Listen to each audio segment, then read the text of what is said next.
Bapak, ibu-ibu, saudara-saudara kaum muslimin rahimakumullah.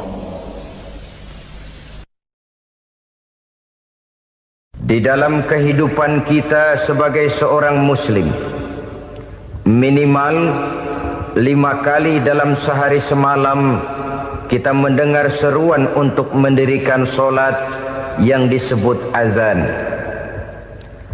Ada kalimat menarik di dalam kalimat azan itu, yakni seruan hayya 'alal falah, marilah menuju kepada keberuntungan, marilah meraih kemenangan. Seruan ini adalah kecenderungan dari setiap manusia, apapun warna kulitnya. Artinya, setiap orang dalam hidup selalu ingin meraih dan mencari kemenangan. Kemenangan akan melahirkan kepuasan batin, dan kepuasan batin memberikan kebahagiaan. Sedangkan kekalahan melahirkan penderitaan batin, dan penderitaan batin menjerumuskan seseorang di dalam berbagai bentuk kerugian. Jikalau inilah seruan azan, maka masalahnya ialah apa yang menyebabkan kita meraih kemenangan. Al-Quranul Karim memberikan tuntunan dan ajaran kepada kita bahwa orang-orang yang memperoleh kemenangan itu tidak lain adalah orang-orang yang bertakwa. Hanyalah mereka yang bertakwa kepada Allah Subhanahu wa ta'ala pada akhirnya akan tampil sebagai pemenang. Lalu siapa orang yang bertakwa itu?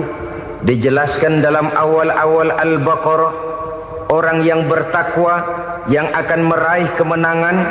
Pertama, alladzina yu'minuna bil ghaib, yaitu orang-orang yang beriman kepada yang gaib, percaya bahwa ada alam yang gaib, alam yang abstrak, alam yang tidak bisa dijangkau oleh salah satu daripada panca indera kita. Mereka percaya dan beriman kepada adanya malaikat, beriman kepada adanya iblis dan jin, beriman kepada adanya alam kubur, beriman kepada adanya alam mahsyar, beriman kepada adanya alam akhirat, beriman kepada adanya surga dan neraka. Beriman bukan cuma sekedar beriman dalam ucapan bibir saja, tetapi beriman yang nilai iman itu mampu mewarnai gerak dan gaya hidupnya. Iman yang meresap sampai ke tulang sumsum, kemudian memberikan dampak positif di dalam kehidupan manusia. Alam, kita tahu, adalah sesuatu yang selain Allah, dan Allah bukanlah alam. Apapun namanya selain daripada Allah, itu adalah alam. Alam pada hakikatnya terbagi menjadi 2. Ada alam syahadah, alam nyata, alam konkret, alam yang bisa dijangkau oleh salah satu indera kita.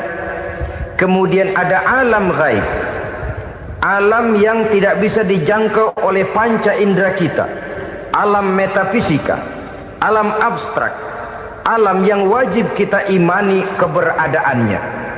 Kita percaya bahwa malaikat itu ada, kita percaya kepada jin, bahwa jin itu ada, kita percaya kepada adanya iblis dan setan. Bukan percaya kepada iblis dan setannya, percaya bahwa iblis dan setan itu ada. Itu termasuk salah satu daripada sifat orang yang bertakwa kepada Allah. Saudara-saudara kaum muslimin rahimakumullah, kecenderungan pembangunan yang lebih bersifat materialistis biasanya menggeser aspek kehidupan rohani. Orang berpikir empiri, dan dalam pola pikir yang demikian, maka alam gaib tidak lagi mendapat perhatian. Aspek kehidupan yang bersifat rohaniah malah mulai ditinggalkan. Akibatnya terjadilah kepincangan di dalam kehidupan kita. Pernah ada satu pengalaman pribadi dalam perjalanan kembali ke tanah air. Dalam pesawat di sebelah kanan saya duduklah seorang Jerman namanya Heiner Simonsen. Iseng saya ajak kenalan, saya ajak ngobrol, saya tanya dia. Saya bilang, Mas Heiner ini, kalau pesawat yang kita tumpangi ini jatuh ke bawah, kira-kira apa yang bakal terjadi, Mas? Dia bilang, kita semua akan mati. Begitu? Iya. Oke. Apa itu mati? Tanya saya. Dia bilang, untuk tahu apa itu mati, kita harus tahu lebih dahulu apa itu hidup. Saya pikir nih bule bisa ngomong juga. Baiklah kata saya. Apa hidup menurut Anda itu? Oh, hidup itu dia bilang, kalau seluruh anggota badan kita bekerja secara normal. Paru-paru memompa darah secara normal, jantung berdetak secara normal, sel-sel tubuh bekerja secara fit, dan organisme tubuh hanya mau bekerja secara normal. Dia bilang, kalau kita memberi makan yang cukup, menu yang teratur, dan gizi yang lengkap. Saya bilang, kesimpulannya apa, Ner? Dia jawab, hidup adalah dari tangan ke mulut. Life is from the hand to the mouth, kata dia. Hidup adalah dari tangan ke mulut. Jadi masalah hidup tidak lebih daripada masalah isi perut. Orang pergi pagi, pulang sore, peras keringat, banting tulang, perut yang dibelain. Saya bilang, you are wrong. Sampean salah, Ner. Kamu orang Islam bukan? Bukan. Pantas. Kenapa saya salah? Dia bilang, ya jelas salah. Salahnya di mana? Kamu ini manusia. Kalau hidup cuma dari tangan ke mulut, saya bilang, kambing di kampung saya juga begitu pikirannya, Ner. Itu kambing di kampung saya, asal perutnya kenyang, sudah hidup dia. Perkara besok bagaimana, lusa prospeknya macam mana, bulan depan ada apa, kambing nggak pernah mikir. Di kampung saya kambing juga pikirannya begitu. Kamu Kristen ya? Tadinya. Loh kok tadinya, lalu apa sekarang kamu ini? Dia bilang, sekarang saya netral. Saya tidak beragama, tapi saya percaya kepada Tuhan sebagai pencipta alam. Saya ingat benar dia bilang, I haven't any religious, but I believe to God as the creator of the world. Kenapa bisa netral begitu, Ner? Habis saya bingung katanya. Islam bilang Islam baik, Kristen bilang Kristen baik, Hindu Buddha bilang Hindu Buddha baik, semua agama baik. Saya netral sekalian, nggak beragama. Yang penting saya percaya kepada Tuhan. Saya bilang, Ner, kamu ini kayak orang mau beli celana, lalu bingung. Yang satu bilang Levi's bagus, yang satu bilang Blue Jean hebat, yang satu bilang Wool England hebat. Celana ini hebat, celana itu bagus, celana ini hebat. Semua celana bagus, kamu bingung. Akhirnya netral, tidak pakai celana. Itu juga salah. Saya pikir-pikir, kemudian saya melihat bahwa dua pola berpikir Heiner ini nampaknya sudah mulai menggejala di lingkungan masyarakat bangsa kita. Disadari atau tidak, secara jujur kita harus berkata, dua pola pemikiran Heiner ini mulai berkembang di tengah masyarakat bangsa kita. Pertama, pola pikir materialisme. Hidup adalah dari tangan ke mulut. Masalah hidup tidak lebih masalah isi perut. Itu yang perlu dibela, dan disitulah arti kehidupan. Pergi pagi, pulang sore, peras keringat, banting tulang untuk mempertahankan perut.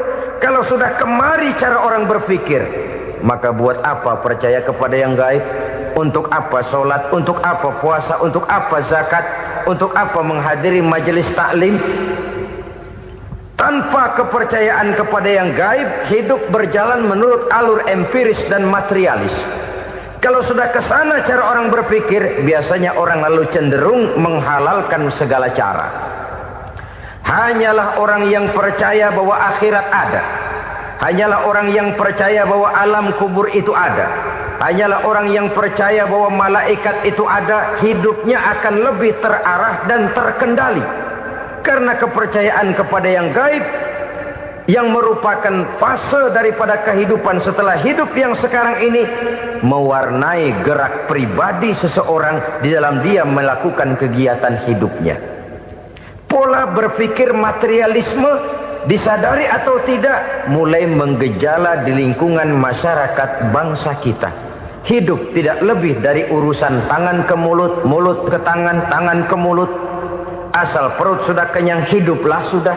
Perkara bagaimana prospek hari yang akan datang, bagaimana akhirat, tidak jadi persoalan. Ini yang oleh Nabi diperingatkan, ad-dunya sijnul mu'min wa jannatul kafir.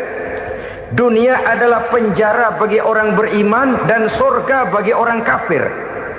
Dulu di zaman Belanda hadis ini pernah disalah tafsirkan, disalah artikan, digunakan sebagai senjata untuk mengkebiri dan membuat impoten umat Islam.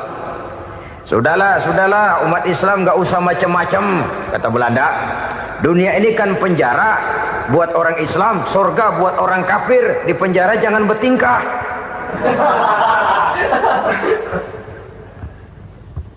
Pengertiannya tidak begitu. Dunia adalah penjara bagi orang mukmin. Artinya dalam kehidupan dunia seorang mukmin tidak bebas memperturutkan hawa nafsunya. Di penjara hawa nafsunya itu. Sebaliknya surga bagi orang-orang kafir. Buat orang kafir surgalah dunia ini. Mereka bebas memperturutkan hawa nafsunya, dilarang tidak terlarang, dicegah pun tidak tercegah. Mereka hidup menurut alur bisikan nafsu mereka sendiri. Kemudian bila ajal datang, maut merenggut nyawa, selesailah surganya sampai di situ. Maka bagi orang-orang yang tidak percaya kepada adanya akhirat, kepada adanya alam gaib, surganya sebatas umurnya. Sekali lagi, surganya sebatas umurnya. Bila umur selesai, ajal pun datang merenggut nyawa, selesailah sudah surganya sampai di situ. Alangkah pendeknya perjalanan orang-orang yang tidak percaya kepada alam gaib ini. Bagi kita mukmin, jikalau kita mampu memenjarakan hawa nafsu, kita bisa bahagia di dunia ini. Dan Islam memang tidak menyuruh kita sengsara di dunia. Raih dunia, kejar dunia, gapai dunia sebagai alat untuk mencapai kebahagiaan di akhirat nanti.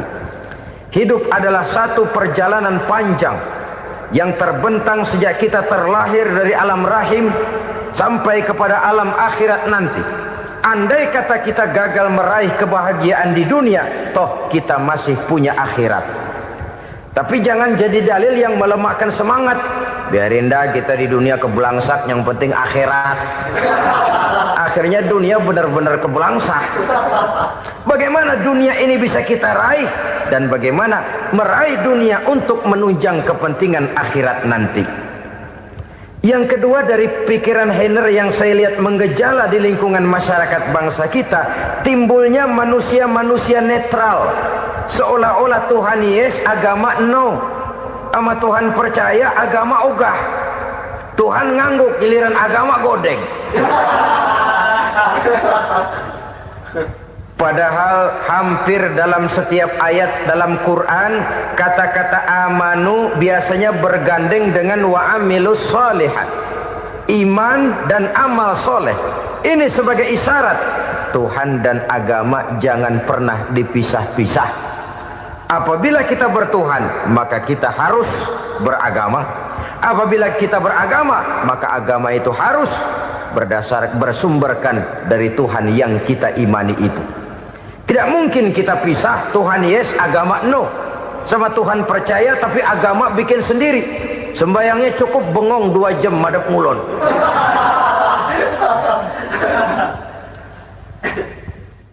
Saudara-saudara kaum muslimin rahimakumullah.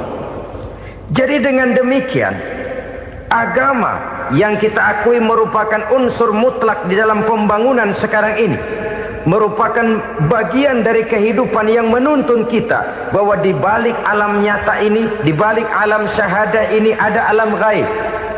Dan mudabbir, murabbi yang mengatur, yang menguasai, yang memelihara, baik dia alam nyata, baik dia alam gaib, tidak lain adalah Allah Subhanahu wa ta'ala.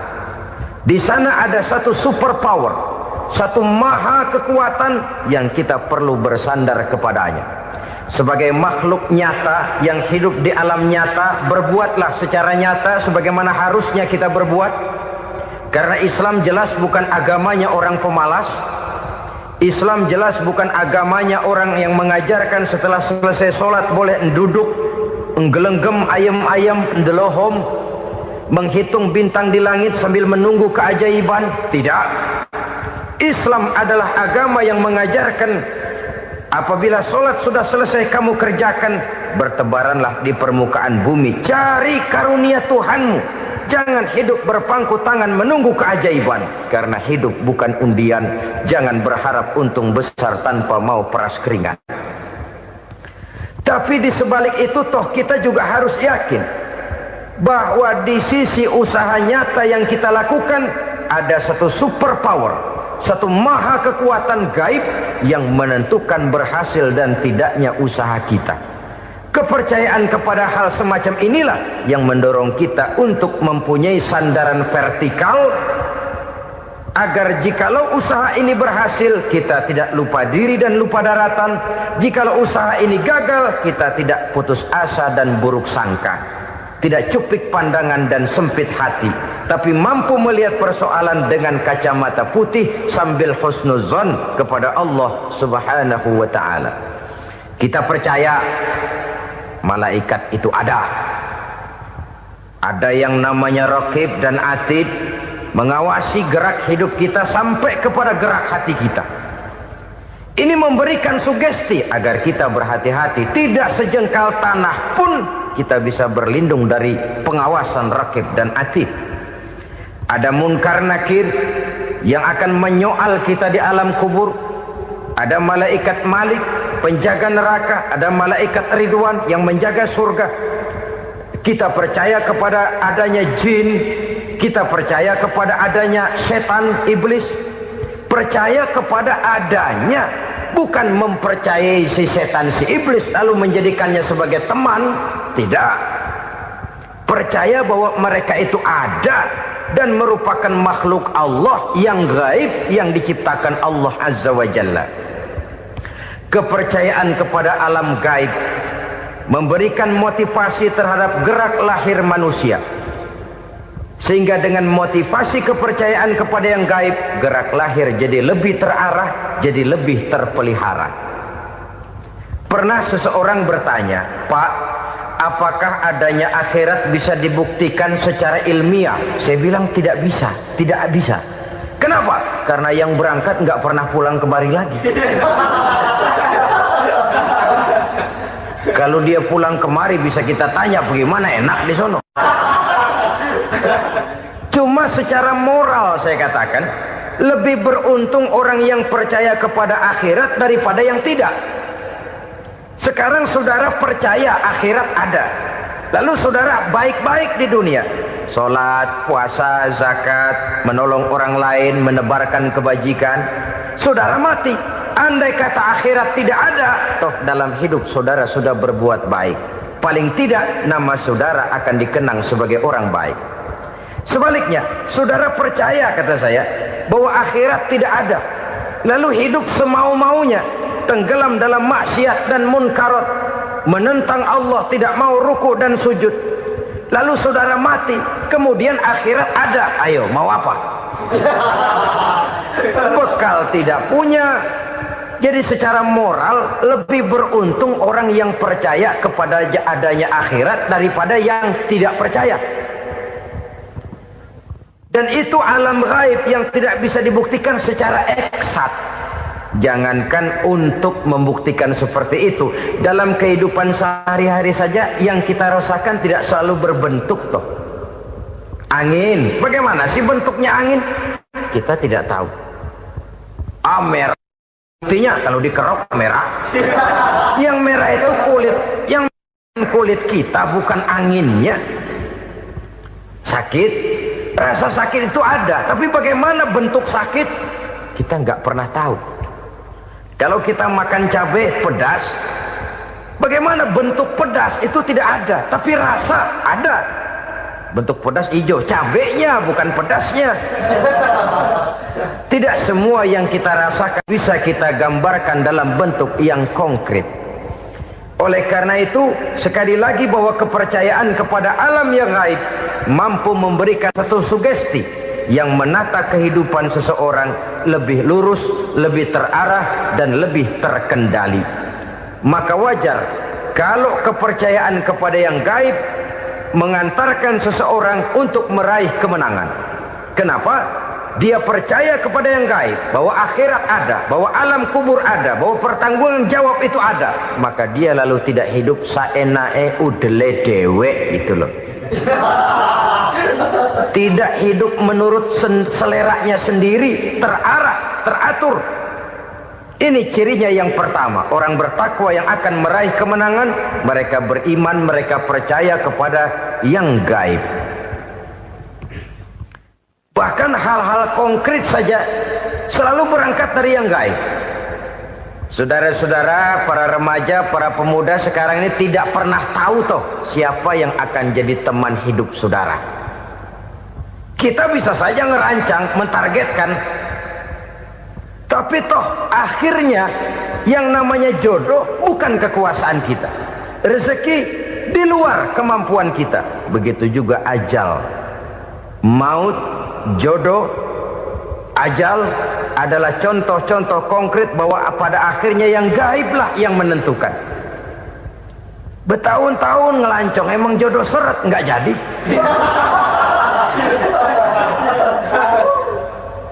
Begitu kenal baru setengah malam nginep ditangkap hansip kan. Hal-hal semacam itu kadang-kadang kita berpikir suuzon, gilet, perempuannya cakep banget, lakinya rebek amat. Memang begitulah jodohnya. Memang begitulah jodohnya.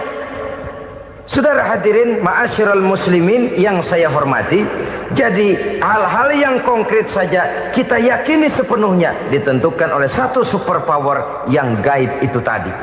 Dari sanalah segala ketentuan itu berangkat dan kesanalah segalanya akan kembali. Maka kepercayaan kepada yang gaib meluruskan gerak hidup seseorang dan itu akan mengantarkan dia kepada meraih kemenangan. Satu. Yang kedua, wa yuqimuna shalah. Orang bertakwa yang akan meraih kemenangan itu adalah orang-orang yang mendirikan sholat. Kenapa sholat mengantarkan orang untuk meraih kemenangan? Yang jelas, inna sholata tanha anil fahsya'i wal munkar. Sholat mampu mencegah manusia dari perbuatan keji dan munkar. Banyak filsafat hidup yang terkandung di dalam sholat ini. Sejak kita wudhu sampai kita menghadap ke arah kiblat, sampai kita melakukan gerak-gerak sholat, bacaan-bacaan yang ada di dalam sholat, lalu sampai kepada mengucapkan salam. Banyak filsafat hidup yang terkandung di dalam sholat. Umpamanya saja, setelah takbiratul ihram mulai kita dengan sholat dalam posisi berdiri, diajarkan dalam kitab-kitab fikih agar kita melihat ke arah tempat sujud. Ini kan filsafat kehidupan. Kalau kamu sholat dalam posisi berdiri, lihat tempat sujud. Jangan sholat mata jelalatan, sebab nanti bisa mengurangi kekhusyuan.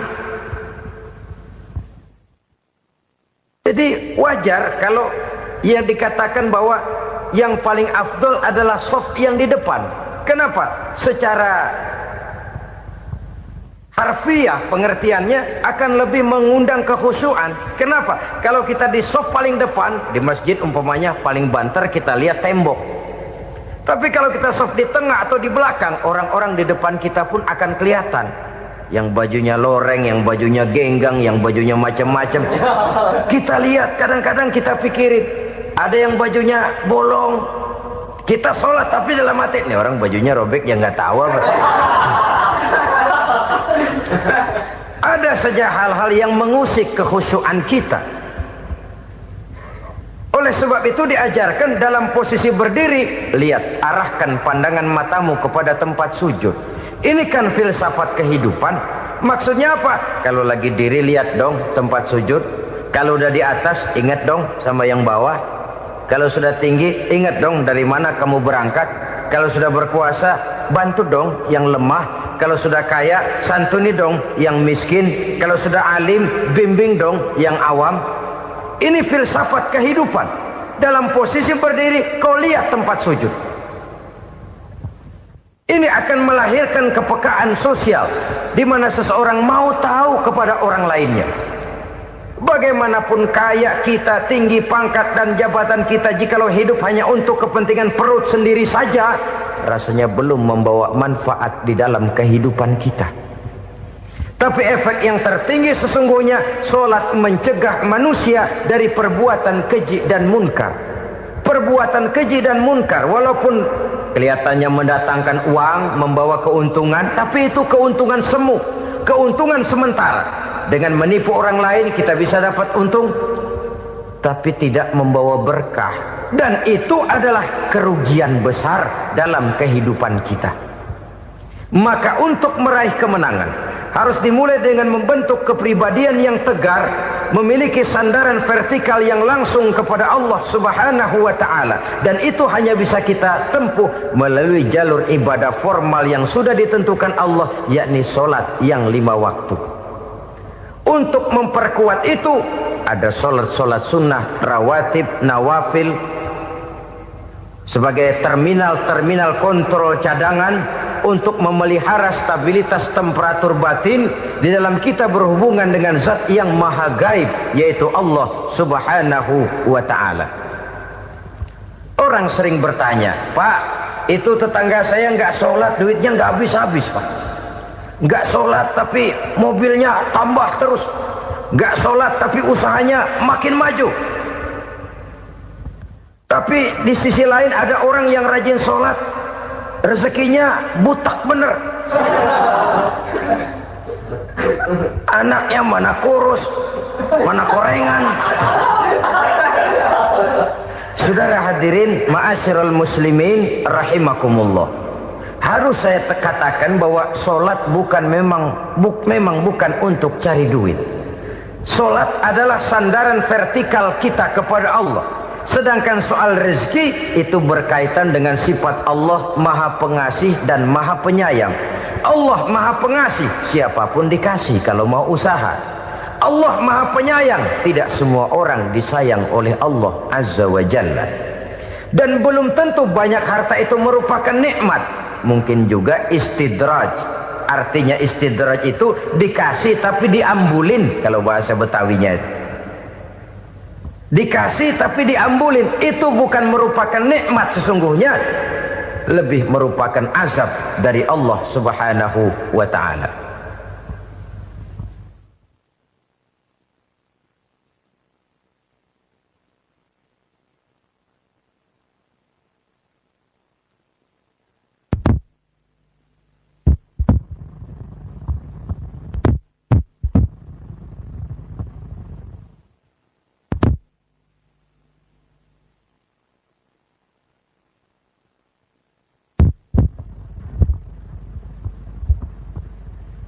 Agama mempunyai sistem solat, dan kita umat Islam telah dituntun oleh Allah Subhanahu wa ta'ala yang wajibnya 5 kali dalam sehari semalam mendirikan solat, dan itu tentu berada dalam jangkauan kemampuan manusia.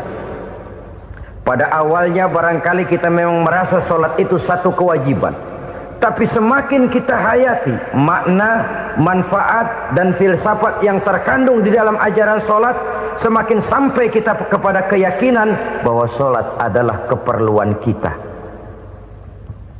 Sehingga pada waktu tertentu dinilai puncaknya, kita tidak lagi akan berkata saya wajib solat, tapi kita akan berkata saya perlu solat. Kalau kita sudah merasakan itu adalah keperluan kita, nah di sanalah kita baru akan merasakan ruginya kalau hal itu tidak kita laksanakan. Sepanjang kita masih berkata saya wajib sholat, kita akan lebih merasakan dia sebagai beban ketimbang sebagai keperluan. Yang jelas Allah tidak memerlukan ibadah yang kita laksanakan ini. Dengan kata lain, andai kata satu dunia penuh ini orang tidak ada yang sholat satu pun, Allah tidak akan turun dari jabatan Tuhan. Jangan lalu berpikir kalau kita ngambek se-RW kagak sembahyang Tuhan tekor kali ini ya. Tentu tidak. Itu perlunya kita, bukan perlunya Allah. Dan pada induknya kita akan berkata, saya perlu agama. Kalau secara induk kita sudah memerlukan agama, maka konsep-konsep yang ada di dalam ajaran agama itu pun adalah juga merupakan keperluan kita. Baik dia bernama sholat, baik dia bernama puasa, baik dia bernama zakat, baik dia bernama haji, seluruhnya adalah keperluan kita. Dan sesuatu yang kita perlukan apabila tidak kita laksanakan akan melahirkan kerugian di dalam kehidupan. Jangan heran kalau kita membaca riwayat perjalanan hidup para salafus soleh, orang-orang soleh. Ada yang tahajud sampai 100 rakaat, ada yang sholat malam kakinya sampai bengkak. Kita sekalinya bengkak biri-biri. Ada yang sholat membaca surah dalam Al-Quran sampai khotam Quran. Kok mau? Mereka sudah merasakan itu keperluan. Itu saja soalnya. Satu saat pun jikalau kita merasa bahwa itu keperluan saya, kita pun akan melaksanakan seperti itu. Keperluan saya dalam kehidupan. Inilah yang kedua. Yang ketiga, orang bertakwa yang akan meraih kemenangan itu, wa mimma razaqnahum yunfikun. Mereka membelanjakan sebagian daripada rezeki yang diberikan Allah kepada mereka. Mereka infakkan di jalan Allah. Ada satu dialog menarik. Satu hari seorang anak muda bertemu dengan seorang kakek-kakek yang sudah dikenalnya baik. Bertanyalah anak muda ini, "Kek, umur kakek berapa tahun?" 15 tahun, kata si kakek. "Anak kakek berapa orang?" 1. "Harta kakek berapa banyak?" 15 juta. Si anak muda ini bengong. Lalu protes, "Kok kakek bohongin saya?" "Kenapa?" "Saya tahu umur kakek 70 tahun. Kenapa ngaku 15? Saya tahu anak kakek 5. Kenapa bilang 1? Saya tahu kakek miliuner, miliaran uang kakek. Kenapa ngaku cuma 15 juta? Begini, kata si kakek tadi. Benar, umur saya 70 tahun. Tapi dari umur yang 70 tahun itu baru 15 tahun terakhir ini saya merasakan ibadah kepada Allah. Meninggalkan maksiat, jauh dari segala macam munkarat. Maka yang 15 tahun inilah yang benar-benar saya rasakan sebagai umur saya. Benar anak saya 5, tapi yang 4 susah diatur. Cuman 1 rasanya nih yang bakal jadi si buah hati belahan jantung pelanjut cerita penerus sejarah. Cuma 1 ini yang saya harapkan, yang akan jadi anak soleh, yang akan membuat saya menerima pensiunan pahala. Kalau yang 4 apek dah, nggak ada harapan.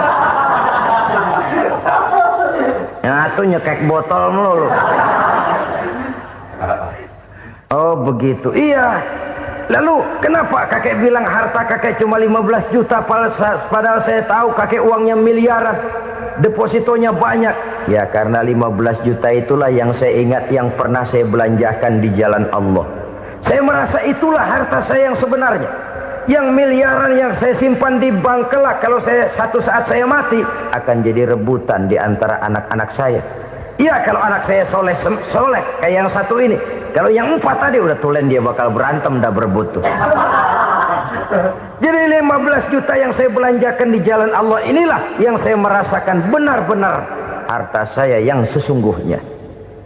Dialog ini patut menjadi bahan renungan kita bersama. Diberikan kita umur 40, 50, 60, 70, 80. Berapa tahun dari umur yang diberikan itu yang jalan mulus, yang kita gunakan untuk melaksanakan ibadah? Banyak harta kita simpan di bank, di lemari, di dompet, di tas. Tapi berapa yang sudah kita depositokan di jalan Allah yang akan menemani kita di hari kita kembali nanti? Maka orang bertakwa yang akan meraih kemenangan, wa mimma razaqnahum yunfikun, mereka membelanjakan sebagian dari rezeki yang diberikan Allah di jalan Allah subhanahu wa ta'ala. Ma'asyiral muslimin rahimakumullah, zahirnya memang kita memberikan kepada orang lain, tapi hakikatnya kita menyimpan untuk diri kita sendiri. Kita memberikan kepada yatim piatu 25.000, zahirnya kita memberikan si yatim, hakikatnya kan kita cuma nyimpan. Saya berikan, titip kepadamu, ini untuk saya di akhirat. Kau boleh belikan baju, kau boleh belikan untukmu makan, kau boleh bayarkan sekolahmu. Ini untuk saya, hakikatnya. Kita nyumbang masjid 1 juta, zahirnya kita berikan kepada panitia masjid, tapi hakikatnya kan cuma titip 1 juta ya, untuk saya di alam kubur nanti. Silahkan kau boleh belikan semen, ini uang, belikan besi, belikan pasir. Saya cuma sekedar titip untuk kepentingan saya. Hakikatnya kita cuma sekedar menitip. Sebagaimanapun pada hakikatnya, apapun yang kita miliki dalam kehidupan kan cuma sekedar hak guna pakai, bukan hak milik mutlak. Harta kita, rumah kita, kendaraan kita, kebun kita, pabrik kita, hak guna pakai saja. Hak milik mutlak cuma untuk Allah subhanahu wa ta'ala. Saudara-saudara kaum muslimin rahimakumullah, ini yang ketiga. Kemudian yang keempat, orang-orang bertakwa yang akan meraih kemenangan, allazina yu'minuna bima unzila ilaika, mereka yang beriman, mereka yang percaya kepada apa yang telah diturunkan kepadamu Muhammad, ay Al-Quran, yakni Al-Quranul Karim. Setelah percaya kepada yang gaib, mendirikan solat, kemudian menginfakkan sebagian dari rezeki yang diberikan Allah, mereka juga lalu percaya kepada yang diturunkan terhadap Nabi, yaitu tidak lain Al-Quranul Karim. Sekali lagi di sini, percaya bukan hanya sekedar percaya saja, tetapi percaya lalu menjadikan Al-Quran itu sebagai pedoman hidup. Sebab memang Al-Quran itu adalah GBHM, garis-garis besar haluan muslim. Apa yang harus kita lakukan, apa yang harus tidak kita lakukan, bagaimana mestinya kita bertingkah laku dan berbuat, seluruhnya tercantum di dalam Al-Quranul Karim. Itu sebabnya ketika satu hari Aisyah ditanya bagaimana akhlak Rasul, beliau menjawab, kana Rasulullah sallallahu alaihi wasallam khuluquhul Quran. Akhlak daripada Rasulullah tidak lain adalah Al-Quran. Jawaban simpel ini memberikan gambaran bahwa keseluruhan daripada konsepsi Quran sudah diterjemahkan dalam kehidupan Rasulullah sallallahu alaihi wasallam.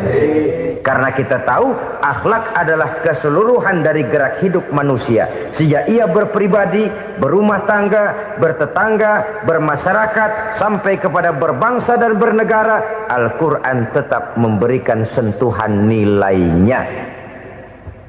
Oleh karenanya, orang-orang yang bertakwa adalah orang-orang yang menjadikan Al-Quran sebagai pedoman dalam kehidupannya. Dan kita yakini Al-Quran diturunkan kepada Nabi Muhammad bukan merupakan produk Nabi Muhammad. Isi dan redaksinya langsung dari Allah subhanahu wa ta'ala. Kemudian cirinya yang kelima, orang bertakwa yang akan meraih kemenangan itu, wa ma unzila min qablika. Tidak hanya sekedar percaya kepada yang diturunkan terhadap Nabi Muhammad, yaitu Al-Quran, mereka juga percaya kepada apa yang pernah diturunkan kepada para nabi, kepada para rasul sebelum Nabi Muhammad.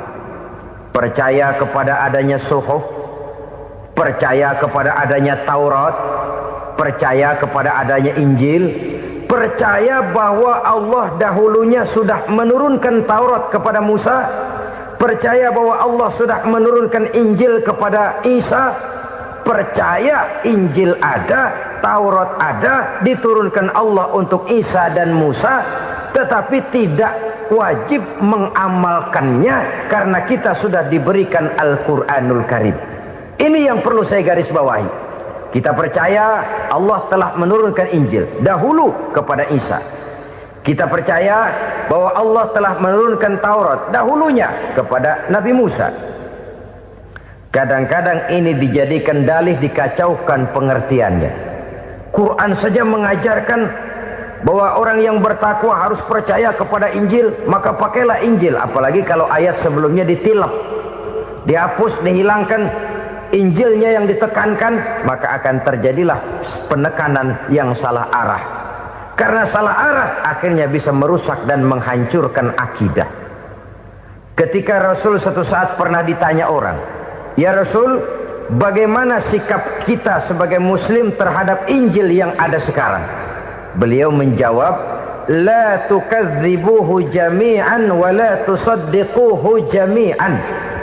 Jangan didustakan seluruhnya, jangan juga dibenarkan semuanya.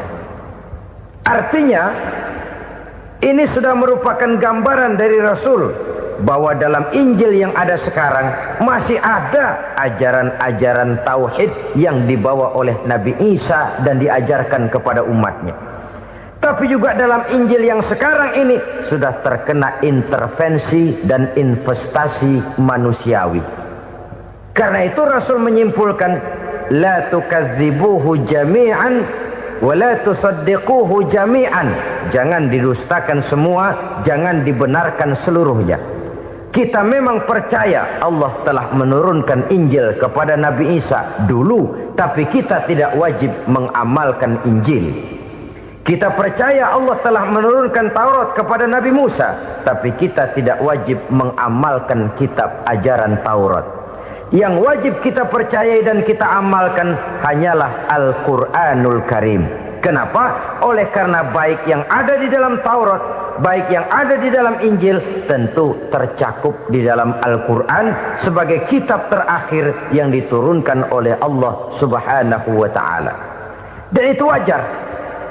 Kalau seorang pejabat mau mengeluarkan satu keputusan baru, tentu dia harus meninjau keputusan-keputusan lama. Andai kata dianggap tidak berlaku, dianggap tidak relevan lagi, maka keputusan-keputusan lama itu tentu sudah dianggap tidak berlaku. Sebagian daripada aturan-aturan dalam keputusan lama yang masih dianggap relevan tercantum dalam keputusan baru yang wajib diamalkan. Begitulah hubungannya antara Al-Quran, Taurat, Zabur, dan Injil. 4 kitab samawi yang diturunkan Allah masing-masing kepada Zabur untuk Nabi Daud, Taurat untuk Nabi Musa, dan Injil untuk Nabi Isa alaihi wassalatu wassalam. Ketiga-tiga kitab itu kita percayai adanya. Kita yakini Allah telah menurunkan Zabur, Taurat, dan Injil. Tapi kita tidak wajib mengamalkannya. Yang wajib kita mengamalkannya sekarang ini tidak lain hanyalah Al-Quranul Karim saja. Karena ia mencakup apa yang ada di dalam Zabur, apa yang ada di dalam Taurat, dan apa yang ada di dalam Injil. Keotentikannya bisa dipertanggungjawabkan. Ya, tapi kan Nabi Muhammad sudah mati 14 abad yang lalu, dan di zaman beliau Al-Quran kan belum dikodifikasikan, belum ditulis. Bagaimana keotentikannya bisa dipertanggungjawabkan? Mudah saja. Allah berjanji, inna nahnu nazzalna dzikra wa inna lahu lahafizun. Kami yang menurunkan Al-Quran dan kami yang akan menjaga dan memeliharanya. Allah turunkan Quran, Allah menjaganya. Bagaimana cara Allah menjaga Al-Quran itu? Banyaknya orang-orang yang hafaz Al-Quran. Hafaz Al-Quran 30 juz, 114 surah, 6.666 ayat. Sehingga jangankan satu kata Jangankan satu ayat, satu kalimat saja berubah sudah akan timbul reaksi dan mudah dimengerti. Kenapa? Banyak orang-orang yang hafaz Al-Quran. Sedangkan pada setiap akhir tahun biasanya malaikat Jibril selalu mengadakan checking terhadap ayat-ayat yang diturunkan pada waktu itu. Di zaman Nabi sendiri sudah ada usaha kodifikasi. Dan yang lebih luar biasa lagi, sampai hari ini tidak seorang pun mampu membuat satu ayat saja semacam Al-Quran. Ke bahasa manapun dia diterjemahkan, naskah aslinya tetap ikut, rujukan dasarnya tetap ada. Berdasarkan itu, maka tidak mungkin terjadi penyelewengan terhadap atau pemalsuan terhadap ayat-ayat Al-Quranul Karim. Kesuciannya, keotentikannya, kemurniannya bisa dipertanggungjawabkan. Ma'asyiral muslimin rahimakumullah. Oleh karenanya, konsepsi dasar daripada ajaran Islam ini memang tidak lain adalah Al-Quran dan Sunnah.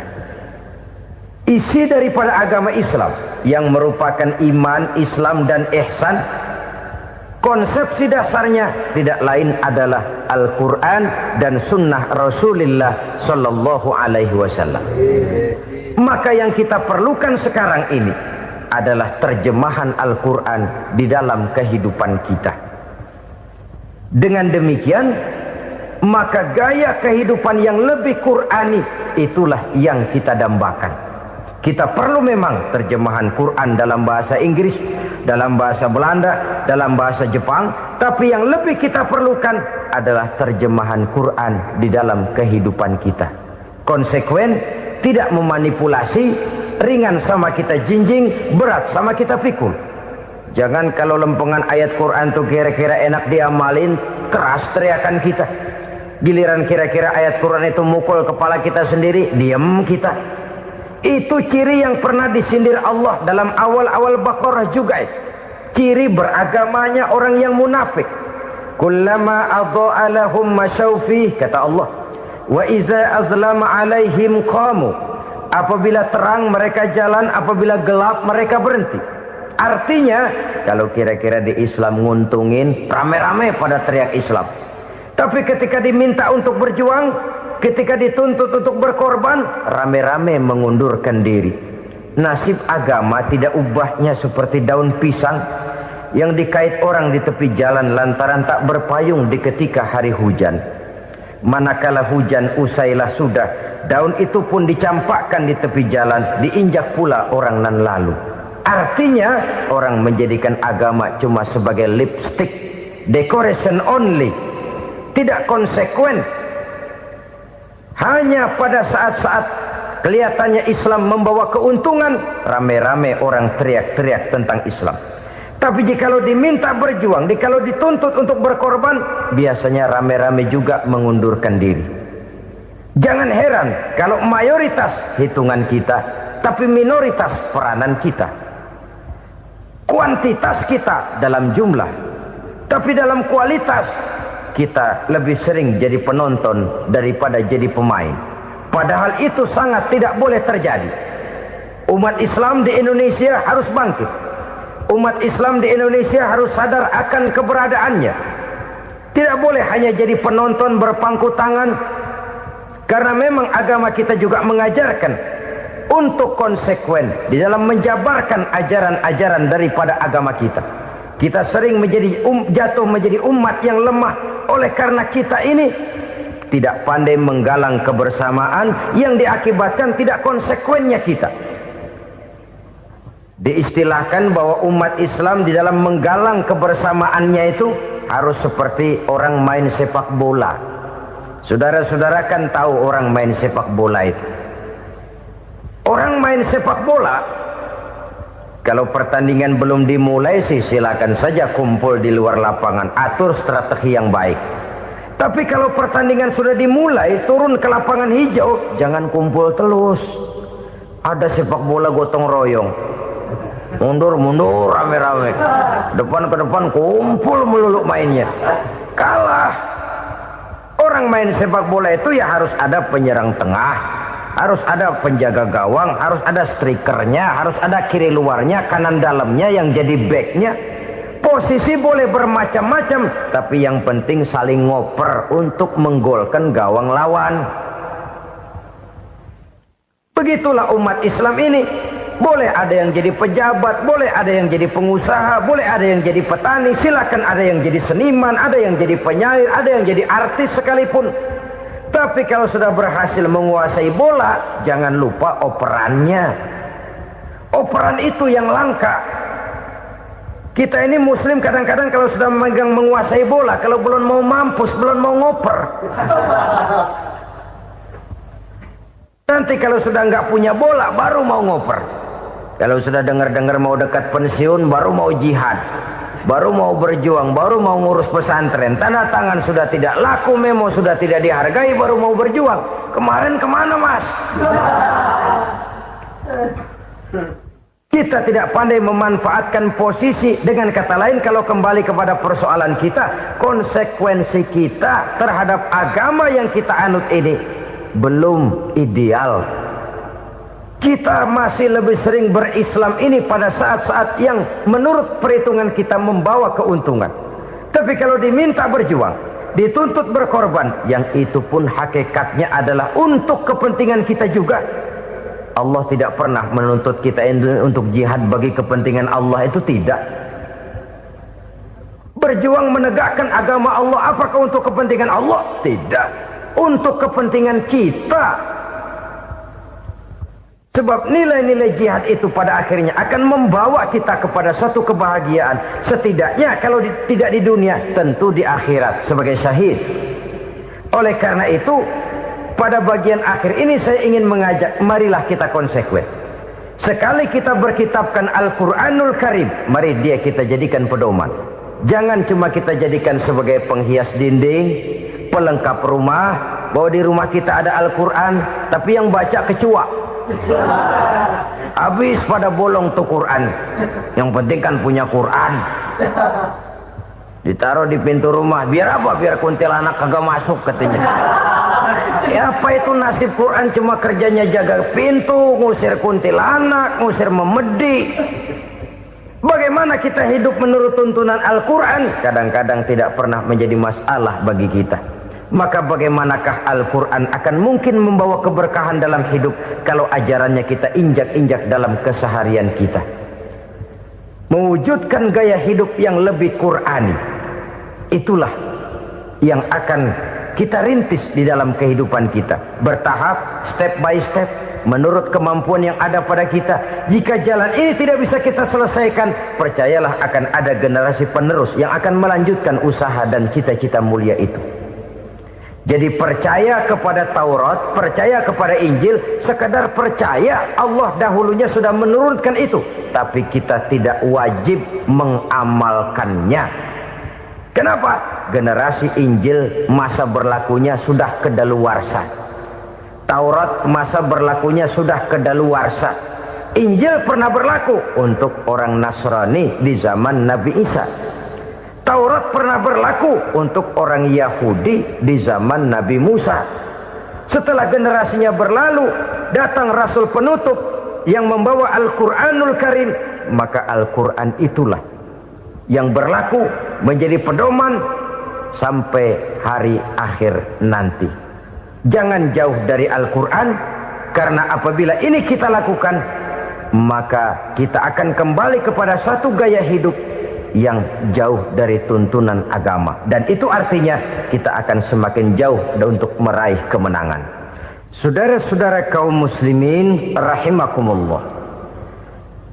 Yang keenam, yang terakhir, orang-orang bertakwa yang akan meraih kemenangan itu wabil akhirati hum yuqinun. Mereka percaya, mereka yakin seyakin-yakinnya akan adanya hari akhir, di mana seseorang akan mempertanggungjawabkan seluruh perbuatannya di dalam hidup ini. Dan tidak ada satu perbuatan yang bagaimana kecilnya sekalipun yang tersembunyi dalam pandangan manusia yang tidak akan dibukakan persoalannya di mahkamah Qadi Rabbul Jalil di akhirat nanti. Itulah sebabnya maka percaya kepada akhirat disebut secara khusus. Padahal di awal tadi sudah dijelaskan yu'minuna bil ghaib, percaya kepada alam gaib, dan alam gaib ini termasuk akhirat. Kenapa pada bagian akhir disebut lagi akhirat? Karena ternyata bahwa kepercayaan kepada adanya akhirat merupakan induk dari kepercayaan terhadap adanya malaikat, setan, jin dan lain sebagainya, dan akan lebih memberikan sugesti dalam kehidupan manusia untuk meluruskan gerak hidupnya. Jikalau satu saat tergerak hati akan berbuat kejahatan, ingin mencuri, sadarlah, awas ada akhirat. Sebab kalau kita cuma teriak awas ada polisi, itu cuma tertunda sementara, begitu polisi meleng embat. Kalau kita ingin berbuat jahat cuma berteriak awas ada hansip, cuma sementara hansip itu ada. Tapi kalau ceritanya awas ada akhirat, mau menyeleweng awas ada akhirat, mau berjudi awas ada akhirat, mau mencuri awas ada akhirat.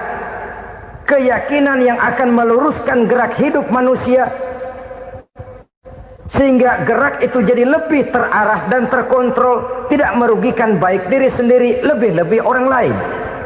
Ternyata bahwa kepercayaan kepadanya adanya hari akhirat sanggup menjadi sumber daya kontrol dari kehidupan manusia, sehingga ia tidak terjebak dalam perbuatan maksiat dan munkarat. Saudara-saudara kaum muslimin, inilah saja yang kita bicarakan pada pertemuan kali ini. Semoga Allah subhanahu wa ta'ala memberikan kekuatan zahir dan batin kepada kita. Amin. Untuk dapat meraih kemenangan dengan beriman kepada yang gaib, mendirikan solat, membelanjakan sebagian dari rezeki yang diberikan Allah, percaya kepada Al-Quran, beriman kepada kitab-kitab yang diturunkan sebelum Al-Quran, lalu meyakini adanya hari akhirat. 7 macam perkara yang merusak akidah dan keimanan, merusak amal perbuatan yang sudah kita kerjakan, merusak sendi-sendi kehidupan sosial, pendek kata merusak segala hal di dalam kehidupan kita. Jauhilah olehmu 7 macam perkara yang merusak. Yang pertama, asyirku billah, menyekutukan Allah subhanahu wa ta'ala. Agama dimulai dari keyakinan, maka kehancuran agama selalu dimulai dari kehancuran keyakinan, iman atau akidah yang dimiliki oleh seseorang. Dan untuk menghancurkan nilai-nilai iman yang kita miliki ini, orang rasanya tidak akan menghantam kita dengan peluru kendali. Orang tidak akan mengirimkan nuklir ke sini. Orang tidak juga akan mengirimkan satuan militernya ke sini. Untuk menghancurkan nilai-nilai iman, dibanjiri kita dengan paham-paham yang merusak dan mendangkalkan akidah. Baik ia bernama materialisme, baik ia bernama sekularisme, baik ia bernama banjirnya maksiat dan munkarat, baik ia bernama banjirnya peradaban dan kebudayaan yang menghancurkan moral daripada anak-anak kita, sedikit demi sedikit melenturkan dan melunturkan nilai-nilai keimanan kita, untuk kemudian pada waktunya nilai iman itu akan bertukar dan berganti menjadi nilai syirik kepada Allah subhanahu wa ta'ala. Atau pada sisi lain, menjadikan yang selain Allah sebagai tujuan akhir daripada kehidupan kita. Sedangkan kita sama-sama maklum bahwa di dalam pandangan agama Islam, dosa yang tidak berampun, dosa yang terbesar, termasuk dalam kategori bapak moyangnya dosa, tidak lain adalah syirik, yakni menyekutukan Allah subhanahu wa ta'ala. Pola penghancuran iman ini memang berstrategi. Ditawarkan kita kepada paham materialisme, paham kebendaan, di mana otak menempati urutan sebagai ranking pertama, Tuhan jatuh pada urutan kedua. Lalu menyusul kepada paham sekularisme, Allah dipisahkan dari seluruh kegiatan hidup ini, untuk pada gilirannya menjadikan yang selain Allah sebagai tujuan akhir daripada seluruh kegiatan hidup kita. Oleh karenanya, kewajiban menjaga nilai-nilai iman ini merupakan kewajiban yang mulia tetapi berat, tidak hanya untuk kita, tetapi juga bagaimana mewariskannya kepada anak-anak kita, generasi yang akan datang. Orang-orang tua bijaksana yang diceritakan di dalam Al-Quran, kalau sudah berpikir tentang anak-anaknya, pertanyaan yang paling mereka risaukan ialah, ma ta'buduna min ba'di. Anakku, kalau pada satu saat aku, ayahmu sudah tidak ada lagi di dunia ini, meninggalkan kamu semua, ma ta'buduna min ba'di, apa yang akan kamu sembah nak? Jikalau sekarang ayahmu masih mau ke masjid, masih mau melakukan rukuk dan sujud, masih beribadah menyembah Allah Subhanahu wa ta'ala, kalau orang tuamu sudah tidak ada, ma ta'buduna min